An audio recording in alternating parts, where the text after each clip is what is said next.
जो सुल्तानपुर में एनकाउंटर हुआ उस पर चल रही सियासत को लेकर एक तरफ सुल्तानपुर में मंगेश यादव एनकाउंटर पर जमकर जोरों से सियासत हो रही है, तो दूसरी ओर उत्तर प्रदेश के डीजीपी प्रशांत कुमार ने डकैती का नया सीसीटीवी जारी कर दावा किया कि मुठभेड़ सही थी, मंगेश डकैती में शामिल था।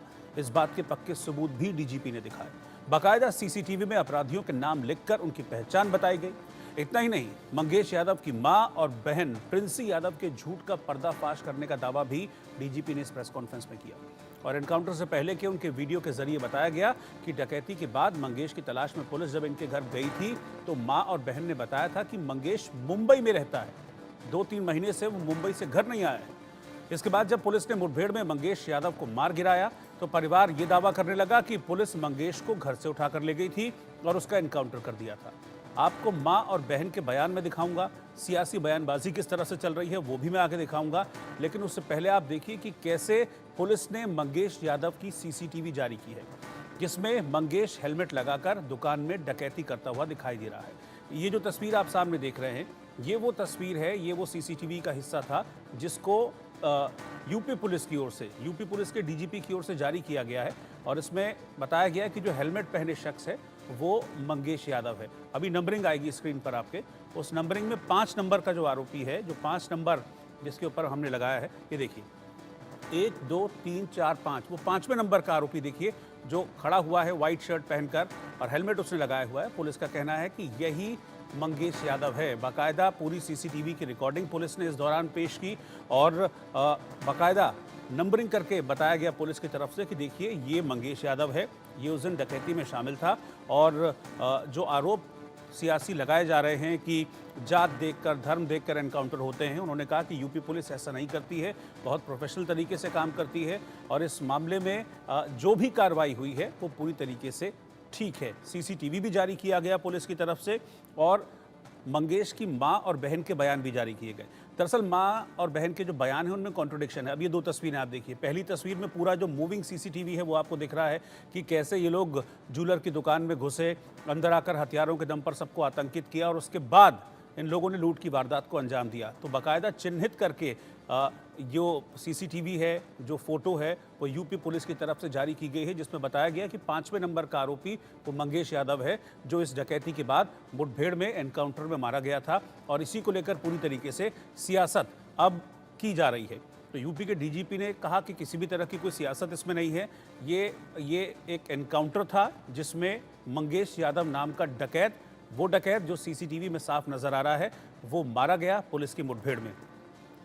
जिस तरह के आरोप लग रहे हैं, क्योंकि हमने देखा जब ये एनकाउंटर हुआ था तो उसके बाद समाजवादी पार्टी के प्रमुख अखिलेश यादव एक जाति का मामला लेकर सामने आ गए और कहा कि मंगेश यादव को यादव होने की वजह से मार दिया गया, उसकी जाति देखकर उसको मार दिया गया। जिस पर अब यूपी के डीजीपी ने एक लंबी चौड़ी प्रेस कॉन्फ्रेंस की, एक सबूत यूपी के डीजीपी की तरफ से इस प्रेस कॉन्फ्रेंस में दिखाया गया और बताया गया कि मंगेश यादव डकैत था, इस डकैती की वारदात में वो शामिल था, आतंकित करके उसने यहाँ से गहने लूटे, सोना लूटा और उसके बाद फरार हो गए थे। और फिर जब पुलिस एनकाउंटर हुआ, पुलिस में के ऊपर फायरिंग की मंगेश ने, जिसमें पुलिस की जवाबी कार्रवाई में मंगेश मारा गया। दूसरी बात जो आज और क्लियर की यूपी के डीजीपी ने, वो ये थी कि बयानों में बड़ा विरोधाभास है।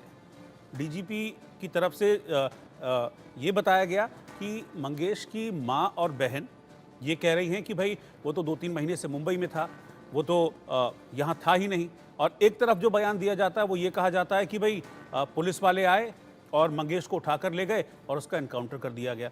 तो सवाल ये है कि भाई एक ही शख्स एक बार में 2 जगह कैसे हो सकता है और एक ही शख्स को लेकर उनके परिवार वालों के 2 अलग-अलग बयान क्यों सामने आ रहे हैं। यानी कि कहीं ना कहीं जो ये मामला है ये राजनीति से प्रेरित नज़र आ रहा है, सियासत से प्रेरित नज़र आ रहा है। या तो मंगेश के जो माँ बहन है वो पहले झूठ बोल रहे थे, या फिर जो दूसरी रिएक्शन है, दूसरी प्रतिक्रिया है, वो झूठ बोल रहे थे। या तो वो ये झूठ बोल रहे थे कि मंगेश 2-3 महीने से मुंबई में है, या फिर तब झूठ बोल रहे थे जब ये कहा गया कि मंगेश को उठाकर और पुलिस ले गई और उसके बाद उसका एनकाउंटर कर दिया।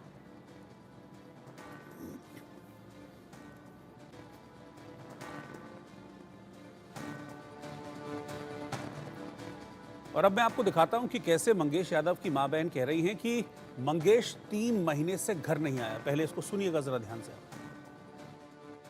क्या नाम है आपका? प्रिंसी यादव। प्रिंसी यादव।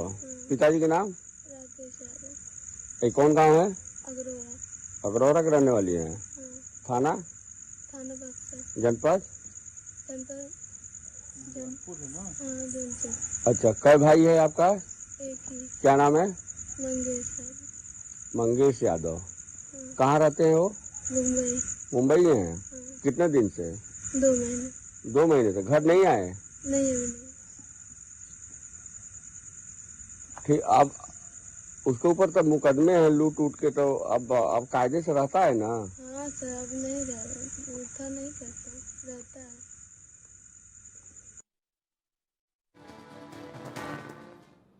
तो बहुत क्लियरली इसमें आपने सुना कि जब प्रिंसी यादव जो कि मंगेश की बहन है, वो इस बात को स्वीकार रही है कि मंगेश 2-3 महीने से मुंबई में था, वो घर नहीं आया था, ये कहा गया प्रिंसी की तरफ से। और जब पूछा गया कि लूट में शामिल था तो इस बात को भी स्वीकार करती मंगेश की बहन इस वीडियो में साफ नजर आई है। इससे पहले मंगेश के पिता ने दावा किया था कि उनके बेटे को घर से उठाकर ले गए थे, 2 दिन कस्टडी में रखा, घर पर सिर्फ औरतें थी, मंगेश को उसके बाद मार दिया गया, 4 बजे सुबह एनकाउंटर दिखा दिया गया। ये दूसरा दावा, अब इसको सुनिए, क्योंकि एक तरफ तो बहन कह रही है वो घर पर नहीं था, लेकिन पिता कह रहे हैं कि घर पर था, घर से उठाकर ले गए। ये देखिए पहले आप। 10 साल की लड़की है सर, वो बताया हमको, और सोमवार को 2 बजे ले गए हैं उठा के। अब वो आते जाते थे, औरत को बताई कि ऐसा ऐसा मैटर हुआ है, ले गए हैं पुलिस चौकी में, बंद किए होंगे। 2 दिन अपने स्टेडियम रखे, उसके साथ में कोई गार्जियन नहीं गया है। घर पे कोई होता ज़्यादा सर, लड़की औरत थे, उसको फिर ही पाए। इन लोग मार के 4 बजे सुबह वहाँ इसको दिखाए, तो मैं गुजरात से भाग के आया, हमारा लड़का आज मार दिया। क्या घर की तलाशी वगैरह भी ली थी क्या कई बार पुलिस वालों ने? कुछ नहीं सर, आज बिंदास यहीं, आज साल भर से था हमारे साथ में, कंडक्टरी किया बिंदास। 3-4 महीने से इधर रुक गया था घर पे, और कोई मैटर नहीं था सर उसके पास। किस तरह से देख रहे हैं जो इनकाउंटर हुआ है, जो पुलिस जो दावा कर रही है मुठभेड़ का और इस तरीके का? सर अब फिर ही पाए, उसके साथ में कोई गार्जियन नहीं पाए ना, वो फिर ही पाए, अपना दिखा के मार दिए सर गोली। तो पिछले कुछ मिनटों में मैंने आपको 2 बयान सुनवा दिए। एक बयान मंगेश की बहन का, जिसमें मैं फिर आपको बता रहा हूँ कि वो कह रही थी कि 2-3 महीने से घर पर नहीं था, मुंबई था, घर आया नहीं था। घर आया नहीं था तो पुलिस कैसे उठाकर ले गई? क्योंकि दूसरी जो रिएक्शन है उसमें मंगेश के पिता कह रहे हैं कि घर की महिलाओं ने हमको बताया कि घर आए और पुलिस वाले मंगेश को उठाकर ले गए। अगर मंगेश घर पर था ही नहीं तो पुलिस उसको कैसे उठाकर ले गई और कैसे एनकाउंटर कर दिया? ये 2 चीज़ें, ये 2 बयान अपने आप में कॉन्ट्रडिक्शन, विरोधाभास पैदा कर रहे हैं। अब सुल्तानपुर एनकाउंटर पर यूपी के डीजीपी की सफाई आपको सुननी चाहिए, जो कह रहे हैं कि मुठभेड़ सही थी, मंगेश डकैती में शामिल था, इस बात के पक्के सबूत हैं और सारे सबूत इस प्रेस कॉन्फ्रेंस में यूपी के डीजीपी ने दिखाए। मैं जहाँ तक आरोप की बात है, इसका मैं पूर्णतः खंडन करता हूँ। मैंने पहले भी खंडन किया है। किसी भी व्यक्ति अपराधी के जाति और धर्म देख के कोई कार्रवाई नहीं होती, और आज से नहीं, ये हमारी भी लगभग 32 साल की सर्विस है। पुलिस एक्शंस हमेशा से होते रहे हैं, और जहाँ भी गलती पाई जाती है, अगर किसी के द्वारा किसी व्यक्तिगत रंजिश में या पर्सनल लाभ के लिए अगर कोई गलत कार्रवाई की जाती है, तो उसके लिए इतने चेक्स एंड बैलेंसेस हैं, या आपकी नज़र इतनी पैनी है कि उससे कोई बच नहीं सकता। इन व्यक्तियों ने एक पूरा गिरोह बनाकर रेकी करके और ये घटना कारित की है, जिसमें विपिन सिंह जो है वो मुख्य था, और उसको ये चूँकि आशंका थी कि चूँकि अब ये चलने लगा है, मैं रिक्वेस्ट करूँगा कि आप इसको एक बार देखें।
इस बीच समाजवादी पार्टी के प्रमुख अखिलेश यादव ने सुल्तानपुर में मंगेश यादव एनकाउंटर पर बीजेपी सरकार पर अपना हमला जारी रखा और कहा कि बीजेपी ने यूपी को फर्जी एनकाउंटर की राजधानी बना दिया है।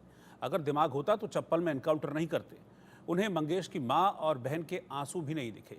मठाधीश माफिया से ज्यादा दोनों के बीच में ज़्यादा फर्क नहीं है। तो यूपी के डिप्टी सीएम ब्रजेश पाठक ने समाजवादी पार्टी पर पलटवार किया और कहा कि समाजवादी पार्टी की सरकार में अपराधियों के कॉलर ऊंचे रहते थे। समाजवादी पार्टी डकैतों को संरक्षण देती थी और अपराध पर जीरो थी, अपराध को कंट्रोल करने में जीरो थी।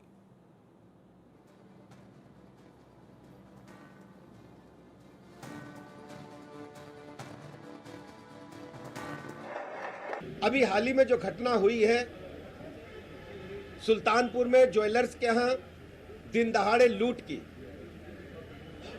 कई दिनों से अखबारों में, सोशल मीडिया में, इलेक्ट्रॉनिक मीडिया में विपक्षी पार्टियां, खासकर समाजवादी पार्टी के लोग जिस ढंग से डकैतों का संरक्षण करने का काम कर रहे हैं, अपराधियों को संरक्षण करने का काम कर रहे हैं, उनको अपने परिवार का बता रहे हैं, गंभीरता के साथ जांच के दायरे में लेते हुए सर्विलांस के आधार पर, सीसीटीवी फुटेज के आधार पर तथ्यों को जानकारी एकत्र की।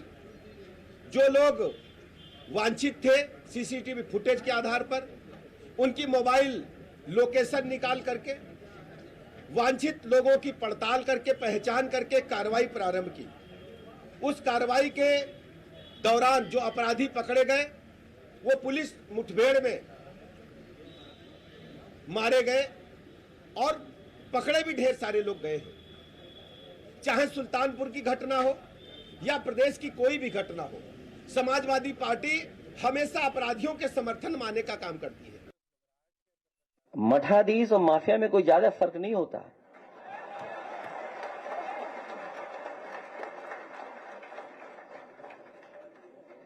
मठाधीश और माफिया में कोई ज्यादा फर्क नहीं होता।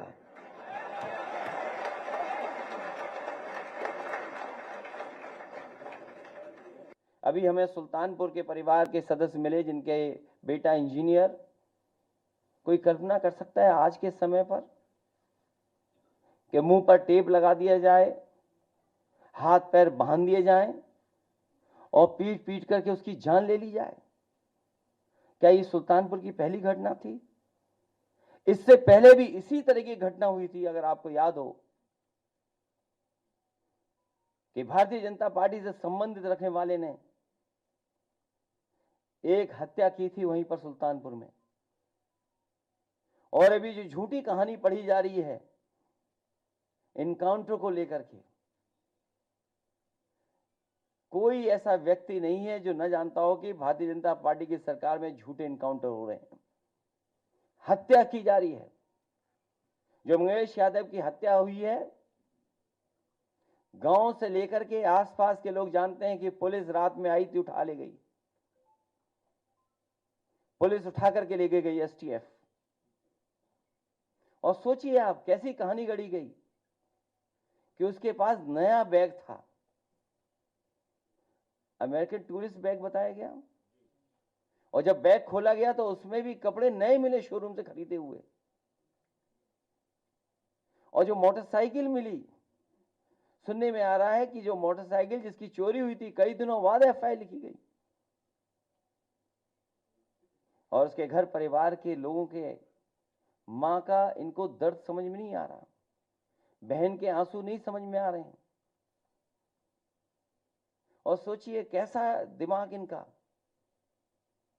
सरकार ने कैसी होशियारी दिखाई कि चप्पल में इनकाउंटर कर दिया। बताइए आप, कैसा दिमाग है इन लोगों का, क्या होशियारी दिखाई। कौन नई तस्वीर देख करके बता सकता है कि ये झूठा इनकाउंटर हुआ था? और ये पहला झूठा इनकाउंटर नहीं है यूपी का। तमाम इनकाउंटरों पे उंगली उठी है। जिस समय पहला इनकाउंटर नोएडा में जिम इंस्पेक्टर को हुआ था, उस समय भी हम लोगों ने कहा था कि पुलिस वालों ने लूटने के लिए, दबाव बनाने के लिए हत्या का प्रयास किया है। और उस समय भी कार्रवाई नहीं हुई है। अभी तक जितनी भी हत्याएं हुई हैं या इनकाउंटर हुए हैं, सबसे ज्यादा पीड़ित परिवार के लोगों की हत्या की सरकार ने। इधर यूपी सर्राफा एसोसिएशन के अध्यक्ष महेश चंद्र जैन ने सख्त एक्शन के लिए योगी सरकार को धन्यवाद दिया और कहा कि लूट का पूरा माल बरामद हो गया।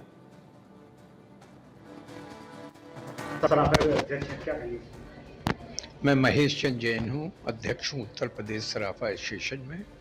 मैं आपकी मीडिया के माध्यम से उत्तर प्रदेश के मुख्यमंत्री योगी आदित्यनाथ जी और उत्तर प्रदेश के डीजीपी प्रशांत कुमार जी का तहे दिल से हार्दिक धन्यवाद देना चाहता हूं कि हमारे यहाँ एक दुखद घटना सुल्तानपुर में हुई थी, जिसके अंदर करीब 1.5 करोड़ रुपए का डकैती हो गई थी।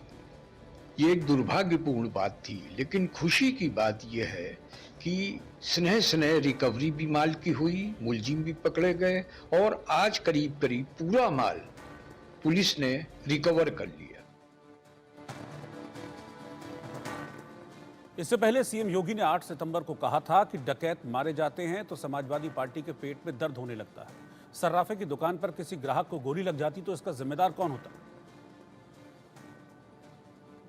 आप देखते होंगे जब उनके किसी एक माफिया शागिर्द को, किसी डकैत को जो पुलिस मुठभेड़ में मारा जाता है, जब मारा जाता है तो इनकी दुखती हुई नस पर जैसे पुलिस ने उंगली रख दी हो, तब ये चिल्लाने लगते हैं। आप मुझे बताओ जो डकैत पुलिस मुठभेड़ में मारा गया,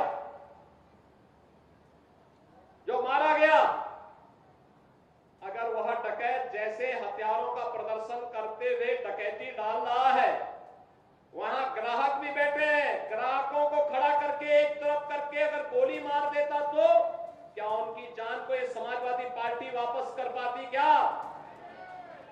क्या?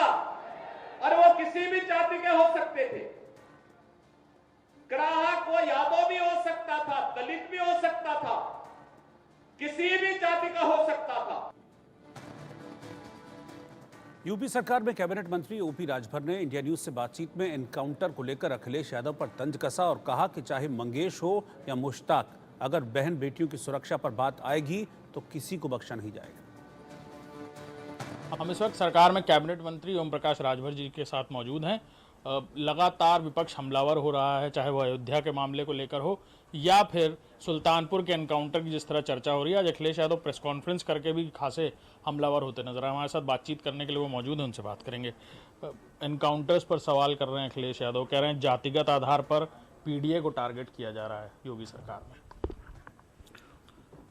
देखिए, जिस पीडीए की वो बात कर रहे हैं, जब उनकी सरकार थी तो भूल गए मुकेश राजभर का एनकाउंटर उनकी सरकार में हुआ था। तो मैं जब कह रहा था उनसे तो कह रहे थे कि अपराधी था, अपराध में लिप्त था। तो मैंने भी स्वीकार किया, जब मैंने पुलिस ने बताया कि ये घटनाएं थी तो मैंने कहा कि निश्चिंत है, अगर पुलिस ने उसके ऊपर एफआईआर है, गिनामी है, तो कोई दिक्कत नहीं है, पुलिस अपना कार्रवाई कर रही है। जो आज विपक्ष, वही चीज आज जो सुल्तानपुर में जो शहर के ठठेरी बाजार में जो लूटपाट के आरोपी विगत दिनों पुलिस मुठभेड़ में मृत्यु के बाद से समाजवादी पार्टी के मुखिया बहुत शोकाकुल हैं। उनकी मौत पर इतनी हाय तौबा क्यों है? ये इनका रिश्ता क्या है कहलाता है। सुल्तानपुर ज्वेलर लूट कांड से उत्तर प्रदेश पुलिस ने जिस तरह तत्परता से कार्रवाई की, उस कार्रवाई से उत्तर प्रदेश सराफा एसोसिएशन ने भी पुलिस के कारनामे को सराहा कि नहीं, अच्छा काम किया और कृतज्ञता ज्ञापित किया। समाजवादी पार्टी को जब से कांग्रेस का साथ मिला है, नीम पर करेले के चढ़ने जैसी बात हो गई है। पहले से ही जातिवाद, अपराध और भ्रष्टाचार का पर्याय बनी समाजवादी पार्टी अब कांग्रेस जैसी अलगाववादी तत्वों की राह पर चल पड़ी है। उसका एकमात्र लक्ष्य है समाज को तोड़ना, फूट डालना। इसके लिए उन्होंने जाति को हथियार बनाया। आपको याद होगा कि बटला हाउस में जब आतंकवादी मारे गए थे तब श्रीमती सोनिया गांधी जी ने आंसू बहाया था। याद है बटला गेस्ट हाउस कांड का। आज उस उत्तर प्रदेश में चोर, डकैत, लुटेरे, गैंगस्टर मारे जा रहे हैं तो समाजवादी पार्टी के नेताओं के आंसू नहीं थम रहे हैं। ये है समाजवादियों का चेहरा। उत्तर प्रदेश की जनता ने वह दिन भी देखा है जब जाति और मजहब देखकर नौकरियां दी जाती थी। 27% आरक्षण में नाई, गोंड, पाल, प्रजापति, राजभर, चौहान, बिंद, केवट, मल्ला, आरा, कर्क, बंसी, बंजारा, बहेलिया, जाट, इनको आरक्षण दिया। उसका हिस्सा किसने लूटा? समाजवादियों की सरकार 4 बार थी, समाजवादियों ने लूटा और यही लोग आज आरोप लगा रहे हैं। आप ये कहना चाह रहे हैं कि वो पीडीए का नाम लेकर के राजनीति कर रहे हैं, बाई इलेक्शन का भी समय आ रहा है और अब उनको अचानक से दिखाई देने लग गया है कि वो यादव था या वो पीडीए से जुड़ा हुआ था, इसलिए उसके साथ आपराधिक मामले में इस तरह से कार्रवाई की जाए। वो किस पीडीए की बात करते हैं? पीडीए का फुल फॉर्म आप समझ लीजिए, परिवार डेवलपमेंट अथॉरिटी है। वो लोकसभा के चुनाव को जाइए तो टिकट किसको मिला? यादव में किसको मिला? परिवार को छोड़ करके। पुलिस की भर्ती में जाके देखिए, लेखपाल की भर्ती में देखिए, जो भर्तियां होती हैं तो वो क्या दिखता है? और जातियां नहीं दिखती हैं। ये खेल कहां करते हैं? तो अगर इस बात को कहा जाता है तो उनको इस बात का बुरा लगता है। हम ये कहना चाहते हैं कि यह एनडीए है, एनडीए की सरकार है। NDA with difference, Samajwadi Congress का जो गठबंधन है उसमें इसमें अंतर है। एनडीए सरकार सुशासन, सेवा और सुरक्षा के लिए प्रतिबद्ध है। कानून व्यवस्था को चुनौती देने वाले अपराधी व सामाजिक तत्वों को उन्हीं की भाषा में जवाब मिलता आया है और आगे भी मिलता रहेगा। प्रधानमंत्री मोदी बुधवार को सीजेआई डी